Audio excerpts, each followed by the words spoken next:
Marathon meeting, ಕುರ್ಚಿಗಾಗಿ powerful ಸಭೆ, high ನಾಯಕರ ಮಾತುಕತೆ. ಇಷ್ಟೆಲ್ಲ ಆದ್ರೂ ಕೂಡ ಗಾದಿ ಗುದ್ದಾಟಕ್ಕೆ ಬ್ರೇಕ್ ಬಿದ್ದಿಲ್ಲ. ಸದ್ಯಕ್ಕೆ ರಾಜ್ಯದಲ್ಲಿ ಮುಖ್ಯಮಂತ್ರಿ ಬದಲಾವಣೆ ಇಲ್ಲ ಅಂತ ಹೇಳಿ ಎಐಸಿಸಿ ನಾಯಕರು ಸಂದೇಶವನ್ನ ರವಾನೆ ಮಾಡಿದ್ದಾರೆ. ಬದಲಾವಣೆ ಚರ್ಚೆಯೇ ಆಗಿಲ್ಲ ಅಂತ ಹೇಳಿ ಸಸ್ಪೆನ್ಸ್ ಕಾಯ್ದುಕೊಂಡಿದ್ದಾರೆ. ದೆಹಲಿಯಲ್ಲಿ ನಡೆದಂತಹ ಸಿಎಂ ಡಿಸಿಎಂ ಸಭೆ ಬಗ್ಗೆ ಗೌಪ್ಯತೆ ಕಾಪಾಡಿಕೊಳ್ಳೋಕೆ ಆಜ್ಞೆಯಾಗಿದೆ. ಜೂನ್ 18ರವರೆಗೂ ಯಥಾಸ್ಥಿತಿ ಮುಂದುವರಿಯಲಿದೆ. ಬಳಿಕ ಪಟ್ಟದಾಟಕ್ಕೆ ಕ್ಲೈಮ್ಯಾಕ್ಸ್ ಬೀಳುತ್ತಾ ಅನ್ನುವಂಥ ಪ್ರಶ್ನೆ ಮೂಡಿದೆ. ರಾಜ್ಯ ಹಸ್ತಪಡೆ ಬಣ ಬಡಿದಾಟದಲ್ಲಿ ತೊಡಗಿದೆ. ವಿಪಕ್ಷಗಳಾದ ಕಮಲದಳ ಕುರ್ಚಿ ಅಸ್ತ್ರ ಪ್ರಯೋಗ ಮಾಡಿ ವ್ಯಂಗ್ಯವಾಡಿವೆ.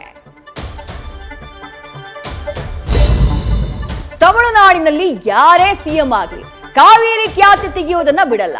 ಕಾಂಗ್ರೆಸ್ ಜೊತೆ ಮೈತ್ರಿ ಮಾಡಿಕೊಂಡಿರೋ ವಿಜಯ್ ಸಿಎಂ ಆಗ್ತಾ ಇದ್ದ ಹಾಗೆ ಕರ್ನಾಟಕ ವಿರೋಧಿ ನಿಲುವನ್ನ ತಳೆದಿದ್ದಾರೆ. ಮೇಕೆದಾಟು ಯೋಜನೆಗೆ ಅಡ್ಡಗಾಲು ಹಾಕಿದ್ದಾರೆ. ತಗಾದೆ ತೆಗೆದ ದಳಪತಿಗೆ ನಿಮ್ಮಂಥ 100 ಸಿಎಂ ಬರಲಿ ಅಂತ ಹೇಳಿ ಕಾಂಗ್ರೆಸ್ ಸವಾಲ್ ಹಾಕಿದೆ.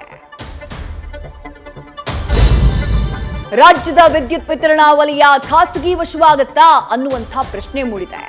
15 ಜಿಲ್ಲೆಗಳಲ್ಲಿ ವಿದ್ಯುತ್ ವಿತರಣೆ ಲೈಸೆನ್ಸ್ಗೆ ಟಾಟಾ ಪವರ್ ಅರ್ಜಿ ಸಲ್ಲಿಸಿದೆ. ಟಾಟಾ ಅರ್ಜಿಗೆ ಕೆಪಿಟಿಸಿಎಲ್ ಸಂಘ ವಿರೋಧವನ್ನ ವ್ಯಕ್ತಪಡಿಸಿದೆ. ಗೃಹ ಜ್ಯೋತಿ ನೀಡಿ ಸರ್ಕಾರ ಕೈ ಸುಕ್ಕೊಳ್ತಾ ಅನ್ನುವಂಥ ಪ್ರಶ್ನೆ ಮೂಡಿದೆ. ಮೇಲೆ ಶಾಂತಿ ಮಾತು, ಒಳಗೊಳಗೆ ಅಶಾಂತಿಯ ಬಾಂಬು. ಇದು ಮಧ್ಯಪ್ರಾಚ್ಯದಲ್ಲಿ ಅಮೆರಿಕಾದ ಆಟ.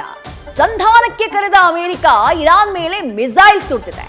ಟೆಹರಾನ್ನಲ್ಲಿ ಟ್ರಂಪ್ ಸೇನೆಯ ಕ್ಷಿಪಣಿಗಳ ಸದ್ದು ಮೊಳಗಿದೆ. ರಣದಾಳಿ ಮಾಡಿರುವಂತಹ ಅಮೆರಿಕ ಸ್ವರಕ್ಷಣೆಯ ಕಥೆ ಕಟ್ಟಿದೆ.